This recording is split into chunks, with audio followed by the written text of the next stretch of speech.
yang mengingkari kada percaya terhadap karamat para wali, maka dia akan tertegah daripada barakahnya wali itu.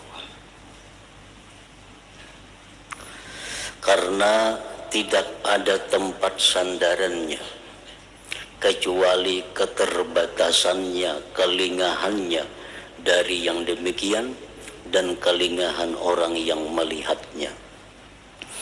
Artinya orang yang mengingkari karamat para wali itu orang yang mengukur orang lain dengan ukuran dirinya sehingga sangat terbatas. Kalau dia merasa kada sanggup berbuat yang demikian, maka dia pun mengukur orang lain kada sanggup juga berbuat demikian. Jadi sandarannya itu sudah salah, ukurannya sudah salah. Dia mengukur orang lain dengan dirinya sendiri.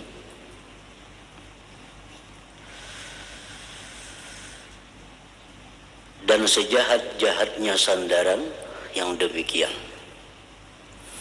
adalah mengingkari kudrat Allah Ta'ala. Allah itu maha kuasa memberikan keistimewaan, kelebihan kepada sebagian daripada hambanya.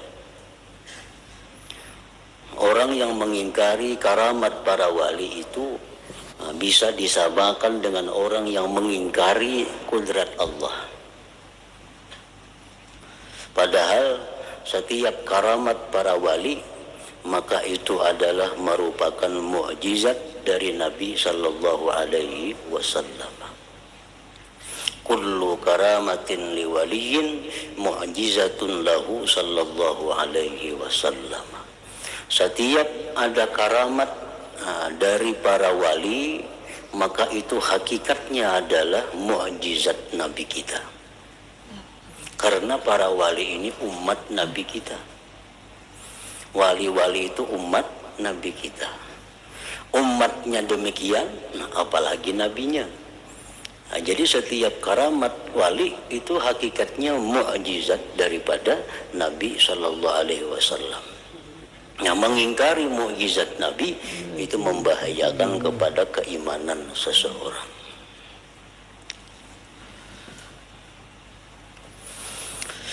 Akan tetapi hanya saja akan mencium bau mukasyafah. Artinya hanya saja akan mendapatkan sedikit dari mukasyafah itu oleh orang yang menjalani sesuatu meskipun dari pokok-pokok jalan. Orang yang diberi Allah mukasyafah itu orang yang sudah berjalan walaupun hanya pada pokok-pokok perjalanannya. Dia sudah membaguskan tobatnya. Nah, itu berarti dia sudah menjalani suatu jalan menuju kepada ma'rifatullah. Nah, kalau orang itu sudah bujur-bujur tobat, membaguskan tobatnya, itu bisa diberi Allah bagian dari mukasyafah. Mukasyafah itu artinya adalah melihat hakikat dari sesuatu perkara. Melihat hakikat dari sesuatu perkara. Melihat dalamnya sesuatu yang ada. Nah, kita bisa hanya diberi Allah mukasyafah itu bila sudah kita mulai menjalani jalan menuju kepada Allah tadi. Kalau kita masih belum menjalani jalan menuju Allah, nah maka itu kita jauh daripada mendapatkan baunya mukasyafah tadi. Maka bila kita kada diberi Allah mukasyafah itu, maka kita melihat sesuatu itu hanya dari zahir belaka. Kita melihat apapun yang kita lihat hanya kulitnya. Nah, itu mukasyafah diberi, artinya kita akan bisa melihat sesuatu itu bukan hanya dari zahir, tapi kita melihat sesuatu yang ada di dalamnya yang zahir itu.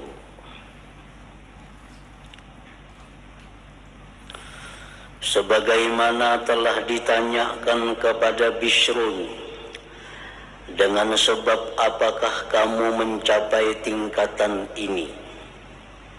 Ia menjawab, saya menyembunyikan halku karena Allah Ta'ala.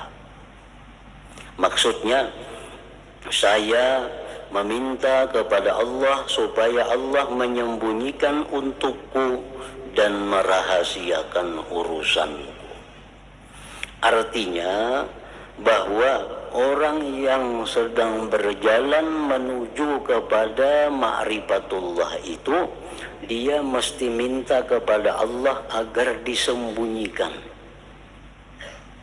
Karena kalau dia kada disembunyikan, artinya dia diketahui orang, apalagi dia menjadi terkenal, itu akan menghambat jalannya menuju kepada ma'rifatullah. Karena bila seseorang itu masyhur terlebih dahulu, tentu akan banyak orang-orang yang mengetahui dirinya. Bila banyak orang-orang mengetahui dirinya, tentu akan banyak berurusan dengannya. Nah, banyaknya urusan-urusan kepada makhluk bagi seseorang yang salik, bagi seseorang yang menjalani perjalanan menuju Allah itu menyulitkan dia untuk mengamalkan amalan-amalan yang banyak itu. Nah, jadi Bishr Al-Hafi, beliau pada waktu awalnya dalam perjalanan menuju ma'rifatullah, beliau minta agar disembunyikan, agar tidak diketahui oleh orang.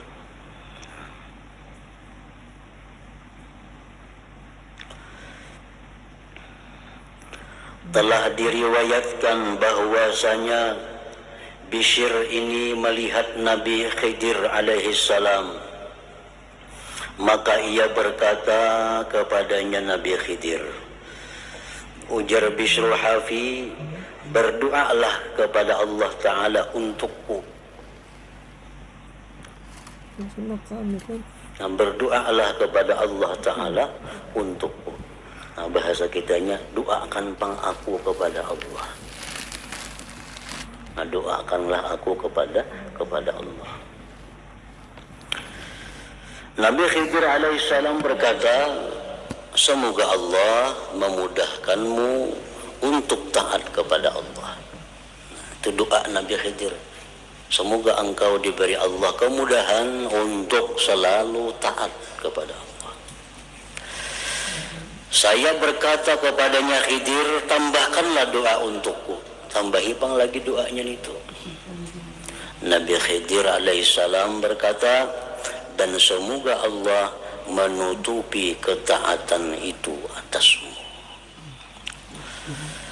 Maka dikatakan maksudnya semoga Allah menutupi ketaatan itu, maksudnya adalah semoga Allah menutupi taat itu dari makhluk. Nah, engkau dimudahkan berbuat taat dan orang kadang mengetahui taat engkau itu. Dan ada lagi yang mengatakan maksudnya semoga Allah menutupi ketaatan itu, maksudnya adalah semoga Allah menutupinya darimu sehingga kamu tidak menoleh kepadanya. Nah, perbuatan taat itu berbeda dengan perbuatan maksiat. Kalau perbuatan maksiat itu apabila kita tobat kepada Allah, kita ingat-ingat, kita sesali, itu jadi kebaikan kepada kita. Tetapi kalau perbuatan taat ini hendaknya jangan diingat. Perbuatan taat yang telah kita lakukan dahulu-dahulu jangan lagi diingat, apalagi dibanggakan. Karena mengingat-ingat perbuatan taat itu bisa menimbulkan kebanggaan kepada orangnya dan itu bisa menggugurkan pahalanya.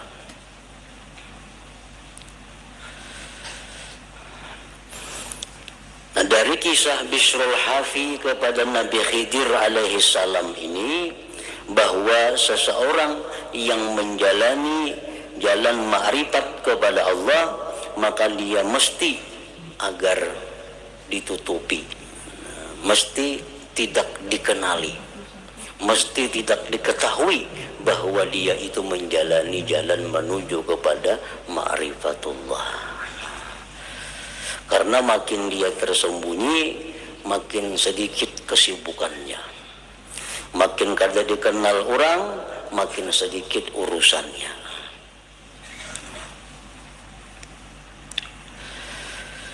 Dan sebahagian mereka bahwasanya ia berkata, menggelisahkanku kerinduan untuk bertemu Nabi Khidir alaihi salam.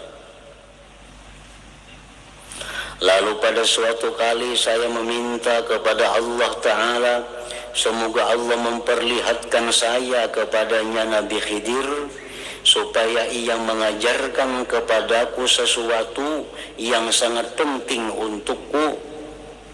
Yang meriwayatkan berkata, maka saya melihatnya. Orang ini minta kepada Allah supaya ditamuakan lawan Nabi Khidir. Hendak bertakun macam-macam melawan Nabi Khidir itu nyaman, minta doakan nyaman. Nah, jadi minta kepada Allah supaya ditemukan lawan Nabi Khidir.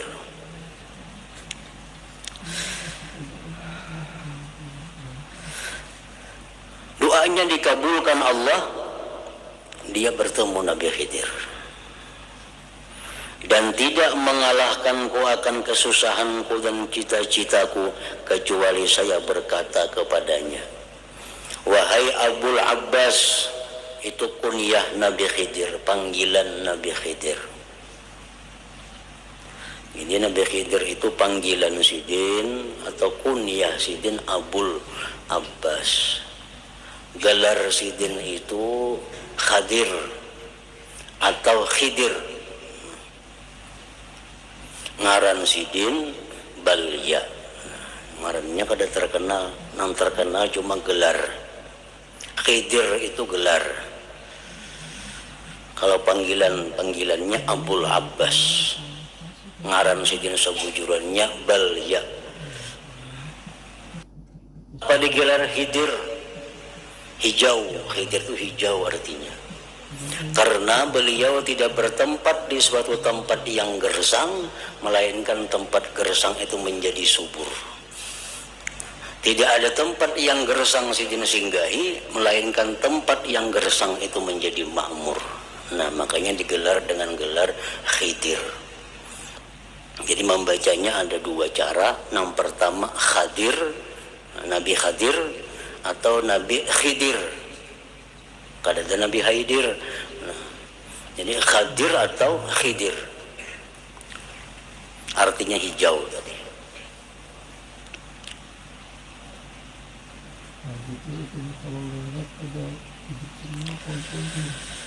Wahai Abul Abbas, ajarilah saya sesuatu. Apabila sesuatu itu saya ucapkan, maka terdindinglah saya dari hati makhluk.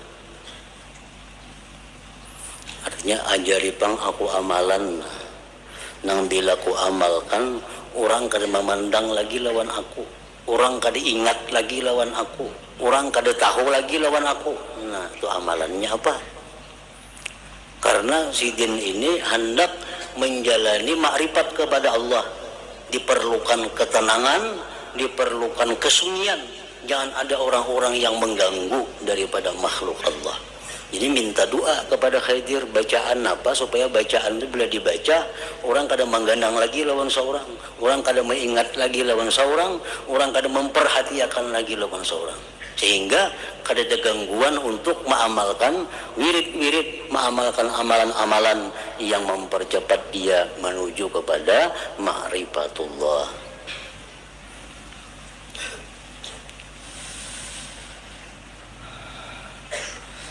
Ajarilah saya sesuatu, apabila sesuatu itu saya ucapkan, maka terdindinglah saya dari hati makhluk. Maka tidak ada bagiku padanya makhluk kedudukan, dan saya tidak dikenal oleh siapapun dengan kesalihan dan keagamaan. Maka Nabi Khidir alaihissalam berkata, ucapkanlah, Allahumma asbil alayya kathiba sitrik wa hutta alayya suradiqati hujubik waj'alni fi maknuni ghaibik wahjubni an qulubi khalqik. Nah, itu bacaannya. Artinya, ya Allah, turunkanlah untukku tabir tutupanmu yang tebal, turunkan untukku tenda hijabmu, jadilah aku tertutup dalam kegaibanmu, dan tutupkanlah aku dari hati makhlukmu. Jadi bila diamalkan itu kabul, maka orang kadang akan memperdulikan kita lagi, orang kadang akan mencari kita lagi, orang kadang akan mengenal kita lagi. Kita ada, kita kadang-kadang kada dicari orang, kita dilupakan oleh orang, sehingga kita menjadi sendiri dan mudah untuk mengamalkan berbagai macam amalan, kada ada gangguan dari orang-orang lain.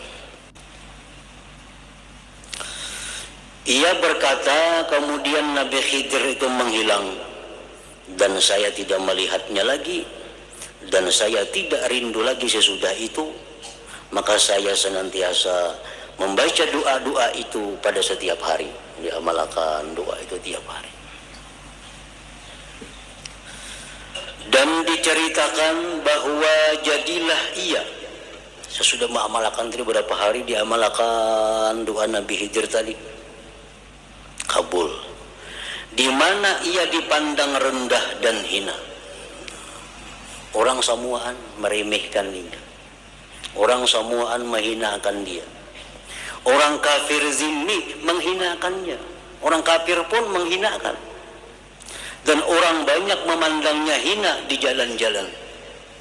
Ia membawa sesuatu untuk mereka karena jatuhnya derajatnya di hadapan mereka, dan adalah anak-anak kecil mempermainkannya, dan adalah kesenangannya itu ketenangan hatinya, dan rutinnya keadaannya di dalam kehinaan dan di dalam ketidakterkenalan. Nah, akhirnya dia sudah dianggap orang hina, dianggap orang remeh, kali diperdulikan orang lagi. Nah, dengan demikian beliau menghadap Allah dengan tidak ada gangguan, dengan tidak ada halangan dari siapapun lagi. Nah, maka seperti inilah keadaan para waliullah ta'ala itu. Jadi para waliullah itu dalam perjalanannya mereka itu pasti demikian.